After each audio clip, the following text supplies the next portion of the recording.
రేపు ఒక్క రోజు బడికి పోతే పోరలకు 3 రోజులు సెలవులబ్బా. శుక్రవారం వరలక్ష్మి వ్రతం, శనివారం రాకల పండుగ, ఆ తెల్లారి ఆయితారం. ఇక చాలా మంది పుట్టింటికే బయలుదేరుతారు కావచ్చు. ఇక మొక్కులు ఉన్నోళ్ళు గుళ్ళ బాట పడుతుంటారు. మన తాన్నేమో గాని గట్టు దిక్కు పోయేటోళ్ళు అయితే చెతిర్లు, ఆనకోట్లు, సలికోట్లు కూడా బ్యాగ్లో పెట్టుకొని పోండి మరి. ఎందుకంటే అరరే ఏమానా తిరుపతిలా దంచుడు దంచిందబ్బా. గుడి ముంగట, మాడ వీధులల్లా, క్యూ లైన్ల కాడ, రోడ్ల మీద, దుక్నాల కాడ ఎటు చూడు వరదే. అగో ఎంతగానో మస్తందో. ఎంకన్న దర్శనానికి వచ్చిన భక్తులకు మస్తు తిప్పలైంది రాత్రి.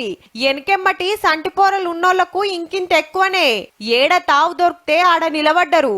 ఆనకు దడుచుకుంటా సలికి వణుక్కుంటేనే స్వామి దర్శనానికి పోయిండ్రు. ఒక్కరిద్దరిని పంపిస్తే ఆలస్యమైతదని గుంపులు తోలిండ్రు లోపటికి. బయటికి వస్తుంటే నెత్తి మీద తువ్వాళ్ళు, షెట్టిర్లు పట్టుకొని రూమ్ల కాడి కురికిండ్రు. ఈడో కారాప్తే వెనకమర్లా వరద జుడురి ఎట్లా నూక్కొస్తుందో. దుక్నాలకు నీళ్ళొచ్చే వరకు నష్టమైనట్టే ఇళ్లకు. మొన్నగిన మస్తు కొట్టింది కొండ మీద.